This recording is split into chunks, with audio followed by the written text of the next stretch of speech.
New Zealand has the highest rate of domestic abuse per capita in the developed world. Abuse needs silence to thrive. In this series, Simone Butler, herself a survivor of a vicious attack by her ex-partner, meets those brave enough to break their silence.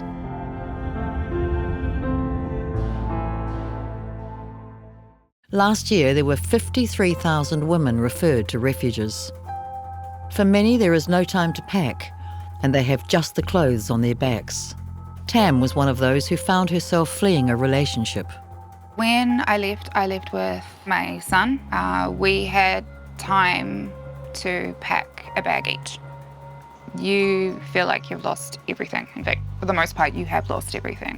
And that also includes those small everyday items that you take for granted. Shampoo, toothbrush, a pen, paper, things that people use every single day, and you do not realise how important they are until you don't have them. On arrival at the refuge, Tam found a small backpack of vital supplies waiting for her. I remember the feeling walking into that room and seeing that somebody had taken the time to send a message of hope, strength, empowerment. It just meant so much. It really did. The packs came from a shipping container set up where the charity I Got Your Backpack is based. It was started by Anita, who has also walked the path of domestic violence. I started about 6 years ago now when I found myself in the care of a local women's refuge, and it was just missing those basic items like a toothbrush and a storybook for my daughter that I really craved in those immediate moments of trauma. I remember that point where I knew I didn't have a book and I couldn't read to her, and I was almost devastated as a mum not to be able to do that for her. After leaving the refuge, Anita began to put her life back together. She started the charity, which provides individual packs of basic needs to refugees all around the country. Each pack also contains a personal message of encouragement. Anita had no idea how big the demand would be. So it was just the intention to give 10 care packs to my local refuge, and then 10 packs kind of turned into 10,000 care packs. Wow. So going through it, you realised that there was a really big gap for the people coming into refuge? I can't be the only person in New Zealand that has left in the middle of the night with nothing. Even as I was driving, I was crying and had no idea where I was going or how I was even going to get through the rest of my day. Receiving one of the packs made all the difference. It was exactly what I needed when I needed it. It meant so much to me that after all this time, I still have it, the bag and the personalised note that was with it. It was handwritten. You are stronger than you think. You will get through this. I reached out to I Got Your Backpack, the organisation in itself, on Facebook. She said it was the absolute worst time of my life, but the feeling I got when I saw the bag on what became my bed more nights than I can care of, I simply cannot describe. It was exactly what I needed at the time. I saw it and cried, and finally it gave me hope in an odd way.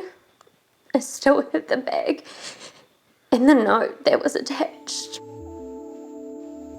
I think it was just really nice to hear that impact of the bags. Like, we all spend so much time and energy, and you know, the team put in their own money to make this happen for people. So it was really nice for someone to reach out and let us know that the packs actually mean the world. Seeing how much need there was out there, Anita and her colleagues decided to embark on a new project, creating a house for women to transition out of refuge, a safe haven to rebuild lives. This is such an amazing space. Isn't it? It's so peaceful. It's almost magical. It is. It's so restorative. I can't think of a better place to come and reclaim yourself. It feels so healing. I'm really proud of the team and what we've achieved to make this place a reality, because it's absolutely beautiful. There's been so much thought and so much care put into every single element of this house and the services that we will provide, because we're really trying to look at it like a wraparound holistic trauma centre. What can we do? What can we offer? And actually really focus on breaking the cycle of domestic violence and establishing them back into communities, whether or not that's, them going back to uni or helping them get back into the workforce or kids back at school. So we've really made it a home, and hopefully they feel that way too. You don't have anyone here yet? No, we're about a couple of weeks off opening and having our first family come through the door. Wow. Are you good to give me a tour now? Absolutely, let's go. Awesome, thank you. Oh wow, that's so cool. So this is one of our bedrooms. Wow, it's amazing. Oh, and I love Ethique. That's so cool. Oh, shampoo and shaving bar. Yeah. 2 in 1. So this is one of our care packs that we actually have been giving to refuges in the last 6 years. It was more than fitting to actually supply them to our own safe house, which has actually been a dream of mine for about 6 years. So wow. Good feeling putting this on the bed. You've also got the bunks as well, so a mum that's got more than one kid can have them in with her. Yeah, absolutely. So this is our storeroom. Wow. Where the families that stay with us are welcome to come in and help themselves to anything that they need. We will know the families coming in before they actually come and stay with us. We're working really closely with refuges in the area, so we'll be more of a transitional house as opposed to that immediate emergency care. So we will meet them before they come in. All the clothing and supplies are donated by different businesses and people in the community. So this is our therapy room. Wow. Want to come here and do counselling. It's a room for all the service providers to be able to use. We'll also be doing massage therapy, Reiki, and this is basically our room for all of the people coming to volunteer their services to utilise and use. So I'm really excited about this one. One of those volunteers is Tam, who now wants to give back and is starting her own charity. Once I left refuge, I started studying makeup artistry and those sorts of things because they're important. It gives you confidence. Every time they look in a mirror, they need that self-esteem back, that confidence. They need to see who they really are. So the plan is to begin my new journey helping other women out of the safe haven that Anita is in the process of setting up. Another area that has special meaning for Anita is the children's library.